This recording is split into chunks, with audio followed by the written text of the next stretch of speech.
জোরে বলো।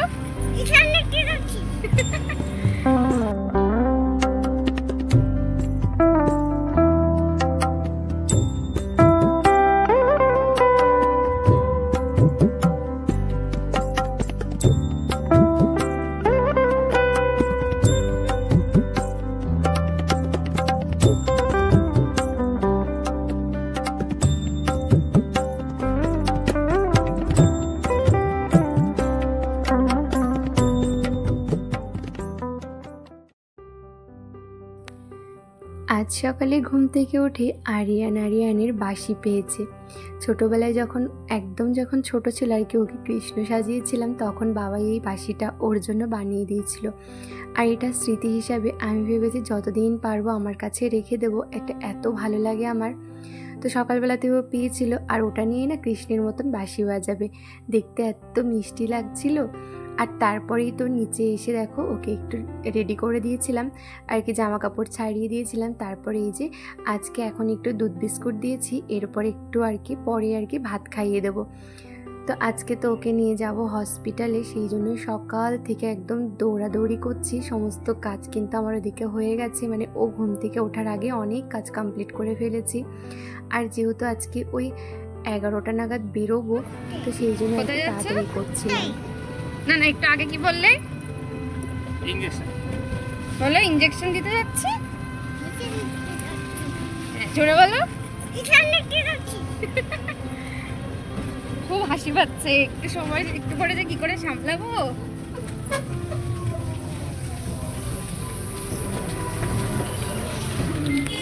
আমার অবস্থাটা দেখেছো তো, নিজেই যেন নিজেকে চিনতে পারছি না, এমন অবস্থা হয়ে গেছে। একেতে মা বাড়িতে নেই, সংসারের এত চাপ, তারপর আরিয়ানকে নিয়ে কালকে থেকে এত টেনশান হচ্ছে কি বলবো। মানে কালকে সন্ধ্যার সময় আর কি এই যে ঘটনাটা ঘটলো, মানে রন্টির দাঁত লেগে গেছিলো, একটু ব্লাড বেরিয়ে গেছিলো সামান্য একটু। তো সেটা নিয়ে এত চিন্তা হচ্ছিল কি বলবো। সাথে সাথে তো ডক্টরকে আর কি ফোন করা হয়েছিল, উনি বললো যে ভ্যাকসিন নিতে হবে। সেই থেকে আমার চিন্তা হচ্ছে যে কি করে আমি ওকে সামলাবো, কি করে ভ্যাকসিন নেওয়াবো। মানে ইনজেকশান তো কোনো বাচ্চারাই দিতে চায় না, ও এখন যেহেতু একটু বোঝা শিখেছে, ওকে তো চেপে ধরেও রাখতে পারবো না। আর আমার হাজব্যান্ড তো এইসব ব্যাপারে ভীষণই ভয় পায়, ও তো কখনোই নিয়ে বসবে না, তো আমাকেই বসতে হবে। এই নিয়েই খালি চিন্তা করে যাচ্ছিলাম।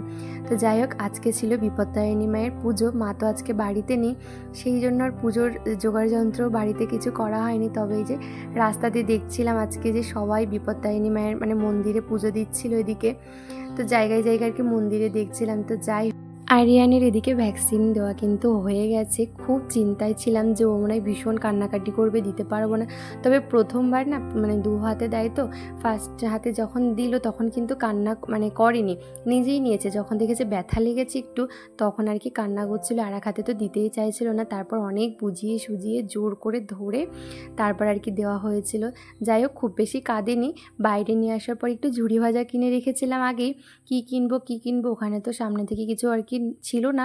আর যেহেতু বৃষ্টি হচ্ছিলো, হাজব্যান্ড যে কোথাও থেকে কিনে নিয়ে আসবে কোনো কিছু আর কি, তো সেটাও আর কি কেনা হয়নি বৃষ্টির জন্য। তো যাই হোক, একটু ঝুড়ি বাজার কিনে রেখেছিলাম, সেটা দিয়েই কিন্তু কাজ চলে গেছিলো আর কি, কাজ চালিয়ে নিয়েছিলাম।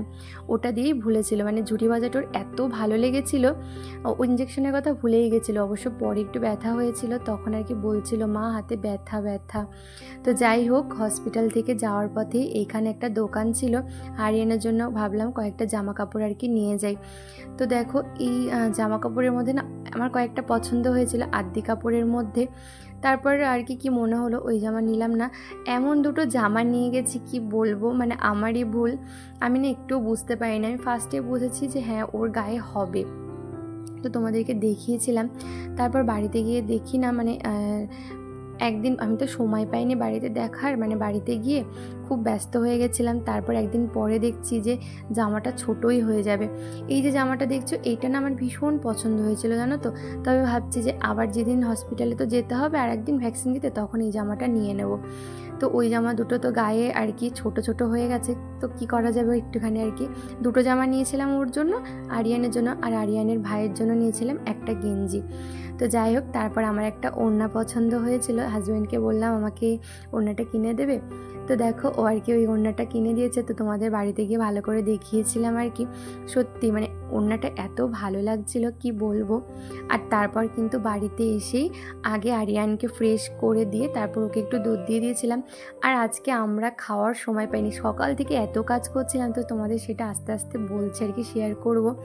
তো খাওয়ার সময় পাইনি। এখন এই যে মোটামুটি 1টা মতন বাজে, আমি একটু বাটিতে ভাত নিয়ে আর কি খেয়ে নিয়েছি, মানে খুবই খিদে পেয়ে গেছিলো। এখন তো 1টা যেহেতু বাজে, তো পেট ভরে খাওয়ার পেছনে ওই জন্য বাটির মধ্যে একটুখানি নিয়ে আর কি খেয়ে নিলাম। তারপর আরিয়ানকে ঘুম পাড়িয়ে দিয়েছি। আর এই যে তারপর তোমাদেরকে দেখাচ্ছিলাম যে আজকে কি জামা কাপড় আর কি কিনলাম। এই দেখো এই একটা লাল জামা নিয়েছি, আর সেম ওরকমই একটা হলুদ। আর হাজব্যান্ড যে হলুদ কালার কি পছন্দ করে, মানে বাচ্চাদের জন্য আর কি, ওকে হলুদ কালারে তো বেশ আর কি বাচ্চাদের দেখবে ভালো লাগে। আর আমার তো লাল সবসময় আর কি ফেভারিট, সেই জন্য একটা লাল কালারের জামা নিয়ে নিয়েছি। আর এটা আর আরিয়ানের ভাইয়ের জন্য, মানে আমার ভাইয়ার ছেলের জন্য আর কি একটা লাল কালারের গেঞ্জি নিয়েছি, আর আমার জন্য একটা ওড়না। তো এই যে দেখো এই ওড়নাটা নিয়েছি, দেখো ব্ল্যাকের ওপরে, আর এই যে সুতোর কাজ করা, বেশ ভালো লাগছে কিন্তু আর কি, সবসময় ইউজ করার জন্য নিয়েছি, বেশ ভালো লাগবে, এদিক সেদিকও পরে চলে যেতে পারবো। তো এই যে এটা নিয়েছি। আর এই যে দেখো এই গেঞ্জিটা নিয়েছি আর কি ভাইয়ার ছেলের জন্য, তো একটু বড় দেখেই নিয়েছি যাতে একটু পরতে পারে। তো আমি ভাবছি যে আরিয়ানের জন্য এই জামাটা কি করে এত ছোট জামা হয়ে গেল, মানে কি বলবো। তো যাই হোক চেঞ্জ আর করব না, হাজব্যান্ড বলছে এটাই বাড়িতে পরিয়ে ফেলো। ও না কোনো জিনিস আর কি কেনার পরে না একদমই এক্সচেঞ্জ করতে চায় না, আমি বুঝে পাই না কেন এরকম বলে। তো যাই হোক কি আর করা যাবে, ওটাই পরিয়ে নেব। আর তারপর দেখো আমি সোজা স্নান করে নিয়েছিলাম, আরিয়ান এখন ঘুমাচ্ছে। যত তাড়াতাড়ি সম্ভব এবার আমাকে এদিককার কাজকর্ম করতে হবে। আর এখন কি করব জানো তো, এখন করব হচ্ছে ঘুগনি, আর তার সাথে হচ্ছে লুচি, আজকে দুপুরের খাবার। মানে আজকে যেহেতু বিপত্তারিণী মায়ের পুজো, তো এই দিন কিন্তু দুপুরে আমাদের এটাই খাওয়ার থাকে, মা তো বাড়িতে থাকে। আর ওই জন্য মানে মানে আজকের নিয়ম অনুযায়ী মায়ের হচ্ছে 13টা লুচি একসাথে খেতে হয়। তো সেই জন্য মা যেহেতু লুচি খায়, আমরাও কিন্তু মানে আমার হাজব্যান্ড, দেওর, ওরা কিন্তু লুচি খেতে ভীষণ ভালোবাসে। তো এই দিন দুপুরবেলাতে কিন্তু লুচিই খাওয়া হয়। তো যাই হোক আজকে আমিও লুচি করব, আর তার সাথে ফার্স্ট টাইম ঘুগনি রান্না করব। তো দেখো এখন বাড়িতে এসে আগে স্নান করে নিয়েছি, আরিয়ান তো ওদিকে ঘুমোচ্ছে, তো স্নান করে নিয়েছি। আর এসে কিন্তু আগে ভালো করে গ্যাস ওভেনটা পরিষ্কার করে নিয়েছি, কেননা এখানে মাছ রান্না হয়েছে বিড়ালদের আর কি। আর আজকে তো শনিবার, এমনিতে আমাদের নিরামিষ, তারপরে না আজকে সোনালি দিদিও দুপুরবেলাতে আমাদের বাড়িতেই খাবে। মানে কি জানো তো, ওই যে বিপত্তারিণী মায়ের পুজোতে 13টা লুচির যে নিয়মটা আর কি, মাও 13টা লুচি খেতে হয় মাকেও, আর সোনালি দিদিকেও 13টা লুচি খেতে হয়। তো কালকে সোনালি দিদি এসে আমাকে বলছিল যে আমি ভাবলাম কাকিমা বাড়িতে চলে আসবে আর একসাথে আর কি লুচি করব, একসাথেই খাওয়া দাওয়া হবে। সোনালি দিদি তো অনেক বড় অপারেশন হয়েছে, একা তো করতে পারবে না। তো সেই জন্য আমি বললাম ঠিক আছে, মা বাড়িতে নেই তো কী হয়েছে, আমি তো আছি, আমি করে দেবো। তো বলছিল যে তুই একা একা করবি রান্নাবান্না, আবার মানে আরিয়ানকে নিয়ে যেহেতু রয়েছি, তোকে করতে হবে না, ছাড় আমি যা পারি করে নেবো। তো আমি বললাম না না, তুমি বলেছো যখন আমিই করবো। তো সেই জন্যই আর কি দেখো কালকে রাত্রেবেলাতে সোনালি দিদি মটর ভিজিয়ে দিয়েছিল, আর সকালে দিয়ে গেছিলো। সকালবেলাতেই না আমি ওই হসপিটালে যাওয়ার আগেই সেদ্ধ করে রেখেছিলাম, আর মশলাটাও করে রেখে গেছিলাম। তো যাই হোক সোনালি দিদি খাবে বলে আরও তাড়াতাড়ি করে যেন মানে রান্নাটা আর কি হচ্ছে, ঘুগনি আর লুচি আর ঘুগনিটা, না হলে কিন্তু সোনালি দিদিও খাবে না, মাও থাকবে না, তখন কিন্তু আর লুচি করতে ইচ্ছাও করতো না। আর তার সাথে কিন্তু সোনালি দিদি বলেছে আমার হাতে নাকি সুজি খেতে খুব ভালো লাগে, তো সুজি করতে বলেছে। তো লুচি ঘুগনি আর তার সাথে হবে সুজি। আর আজকে যেহেতু আরিয়ানকে নিয়ে হসপিটালে যাওয়ার কথা ছিল না, তারপর ওকে ভ্যাকসিন দেওয়া হবে, ও মানে কতটা ব্যথা হবে কি হবে না হবে খুবই টেনশানে ছিলাম।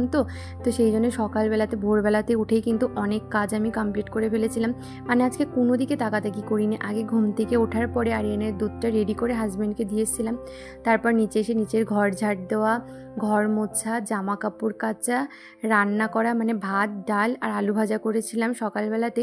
তো যেহেতু ওই ভাগনাটা আবার খাবে, তো সেই জন্য এত তাড়াতাড়ি করে কিন্তু আমি সমস্ত কাজবাজ মানে কমপ্লিট করেছিলাম। তারপর হাজব্যান্ড মন্দিরে গেছিলো, মন্দিরের আর কি পুজোটাও দিয়ে রেখে গেছিলাম আমরা, তো মন্দিরে চলে গেছিলো। আমি আবার তাড়াহুড়ো করে বাসনটা একটু একে মেজে দিয়েছিলাম, মানে যাতে ওর তাড়াতাড়ি করে হয়। তারপরেও মানে করেছিলাম তো তাড়াতাড়ি, কিন্তু খাওয়ার সময় হয়নি। মানে টোটো চলে এসেছিলো, যেহেতু আজকের ওয়েদারটা এতটাই খারাপ ছিল, বৃষ্টি পড়ছিল মাঝে মাঝেই, তো সেই জন্য আর কি ওই আমরা টোটো করে গেছিলাম, বাইকে আর যেতে পারিনি। তো টোটো চলে এসেছিলো একদমই, মানে হাজব্যান্ড পুজো করা প্রায়ই হয়ে গেছিলো তখন আর কি টোটো এসেছিলো। আর আমি এদিকে আরিয়ানকে স্নান করানো, মানে ওকে যে সকালবেলাতে একটু দুধ বিস্কুট খাইয়ে দিয়েছিলাম, তো তারপর আর কি ওই ভেবেছিলাম যখন হসপিটালে যাব তার আগে ওকে স্নান করিয়ে ভাত খাইয়ে নিয়ে যাব। তো মোটামুটি 10:30টার পরে আর কি ওকে স্নান করিয়ে দিয়েছিলাম। সমস্ত রান্নাবান্না তো হয়ে গেছিলো, মানে এত কিছু এত তাড়াতাড়ি তো একার হাতে বুঝতেই পারছো। তারপর ওকে কিন্তু স্নান করানোর পরে ভাত খাইয়ে দিয়েছিলাম, মানে কি তাড়াতাড়ি টোটো চলে এসেছে। এদিকে আমি রেডি হইনি, ওকে কিন্তু রেডি করে দিয়েছিলাম, তারপরে টোটোর মধ্যে বসিয়ে না তাড়াতাড়ি করে ওকে খাইয়ে দিয়েছিলাম। মানে ওকে বলছিলাম যে আমরা তো টাটা যাবো বাবা, তাড়াতাড়ি খাও। তো টোটোর মধ্যে বসার পরে না, মানে ওই গাড়ি চালাচ্ছিল আর কিন্তু ঝটপট করে খেয়ে নিয়েছিল। তো যাই হোক, আমরা আর খাওয়ার, মানে হাজব্যান্ডও খায়নি, আমিও খাইনি, মানে খাওয়ার সময় পাইনি। তো যাই হোক, ওইভাবেই রেডি হয়ে কিন্তু বেরিয়ে গেছিলাম। আর তারপরেই বাড়িতে এসেই তো আবার ওই যে সোনালি দিদি খাবে, ওইটাও আর কি মাথার মধ্যে টেনশান ঘুরছিলো যে সোনালি দিদি খাবে, মানে না খেয়ে রয়েছে। তো সোনালি দিদি বললো তুই অত টেনশান করিস না, আস্তে ধীরে কর, আমি প্রসাদ তো খেয়েছি, 13টা ফল খেতে হয়, 13 রকম আর কি ফল খেতে হয়। তো মিষ্টি 13 রকম মিষ্টি, 13 রকম ফল, তো সেই সমস্ত আর কি খেয়েছে। তো বললো যে একটু দেরি হলে অসুবিধা হবে না, ওই দুপুরবেলাতে আর কি একটু দেরি হলেও অসুবিধা নেই, তুই আস্তে ধীরে কর, স্নান টান করে নে। তো যাই হোক, তারপর স্নান টান করে নিয়েছিলাম। আর এই যে তারপর হচ্ছে ঘুগনিটা তো আমার হয়ে গেছে, তোমাদেরকে দেখালাম। তো ঘুগনি কিভাবে কি করেছে সেই সমস্ত কিছু আর কিন্তু আমি ক্যামেরা বন্দি করতে পারিনি, যেহেতু অনেকটা তাড়াতাড়ি করছিলাম। এই যে এখন লুচি করছি, কি তাড়াতাড়ি যে হাজব্যান্ডকে বলছিলাম তুমি একটুখানি আমাকে ভিডিওটা একটু অন করে দাও। তো যাই হোক, ও একটু করে দিয়েছিল। তো এই যে মানে সোনালি দিদির কিন্তু মানে খুবই তো শরীরটা খারাপ, এতবার একটা অপারেশন হয়েছে, তারপরে দেখছে যে আমি একা একা করছি, তো সেই জন্য দেখো লুচি ভাজতে চলে এসেছে। তো আমি এখন না ভয়েস ওভার দিচ্ছি, তো বাড়িতে কারা যেন এসেছে, তো সেই জন্য কিন্তু রন্টি ডুবলো, তারপর বাইরের কুকুরগুলো ভীষণ চিৎকার করছে, তোমরা এটা প্লিজ একটু ইগনোর করো। এখন প্রচণ্ড তাড়াহুড়োর মধ্যে আর কি ভয়েস ওভারটা দিতে হচ্ছে। তো যাই হোক, এই দেখো আমি কতটুকু লুচি আর কি মানে করতে হয়েছে। সোনালি দিদি 13টা খাবে, তো বেশি বড় বড় হলে একবারে খেতে পারবে না, আর এটা কিন্তু একবারেই খেয়ে উঠতে হবে। তো এটা কিন্তু আর কি নষ্ট করা যাবে না, কেউ যদি না পারে সেই ক্ষেত্রে কিন্তু জলে দেওয়া যায়, তবে আর কি খেয়ে উঠতেই হবে। তো সেই জন্য একদম ছোট্ট করে লুচি করা হয়েছে। তো যাই হোক, সোনালিদিকে আমি বলেছিলাম যে তোমাকে এদিকে আসতে হবে না, তুমি যে বসো, আমি করে নিচ্ছি। তো যাই হোক, যেহেতু বেলা হয়ে যাচ্ছিলো, আরিয়ানকে এখনও খাওয়া হয়নি, ওর জন্য কিন্তু পাশে একটু খিচুড়ি মতন বসিয়ে দিয়েছিলাম, আজকে তো শনিবার, ওরও নিরামিষ দিই। তো সেই জন্যই তারপর দেখো এই যে আর কি লুচি করার পরে কিন্তু সেই সমস্ত তোমাদের কিছুই দেখাতে পারিনি। এদিকে আমার ঘুগনিও হয়ে গেছে, তারপর সুজিটাও রান্না করে নিয়েছিলাম। এখন শুধু লুচি ভাজবো আর সবাইকে হাই করে দেবো। তুমি আজকে কি করেছো, তোমার হাতে কি হয়েছে সবাইকে বলে দাও তো, হাতে কি হয়েছে, কি দিয়েছে,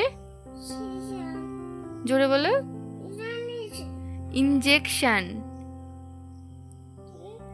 ইনজেকশন দিয়েছে। ব্যথা হয়েছে তোমার, ব্যথা করছে, কোথায় ব্যথা করছে দেখাও। আর দুই হাতেই দিয়েছে। আর রন্টি বেবির সাথে যাবে দুষ্টুমি করতে?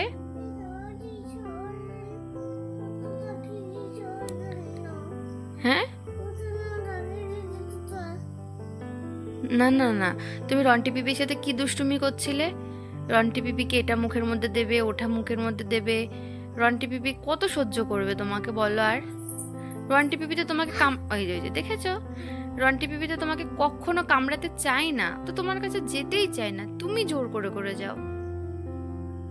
ও কি বোঝে বলো? আমি জানি তো তুমিও বোঝো না, তবে তোমাকে তো বারণ করি যে রন্টি পিপি রেগে যাবে, রন্টি পিপি এরকম পছন্দ করে না।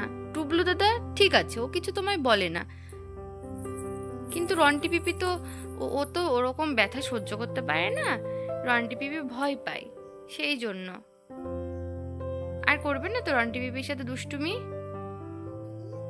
রন্টি পিপির সাথে দুষ্টুমি করবে না তো? রন্টিকে আর মারবে না তো? শোনো না, আর এই যে বন্ধুরা, তারপর বেশ অনেকটা সময় পর তোমাদের সামনে আবার আসছি। তো সন্ধ্যাবেলায় তো আর কি ওই যে ভাগনাটা খাবে, দুপুরবেলাতেও লুচি খেয়েছিল, তারপর রাতের বেলাতে ওর জন্য ওই ডাল করেছিলাম, তারপর আলু ভাজা করেছিলাম, সেই সমস্ত কিছু গরম করে রেখে গেছিলাম। আর বাবাই না খেতে দিয়ে দিয়েছিল ওকে। আরিয়ানকে নিয়ে ওপরে গেছিলাম, ওর তো আজকে আরিয়ানের সাথে সাথে অনেকটা সময় দিতে হয়েছে। তো বাবাই বলেছিল তোকে আসতে হবে না, আমি খেতে দিয়ে দেবো ওকে। ওই 8:30 নাগাদ আর কি ও এসেছিলো।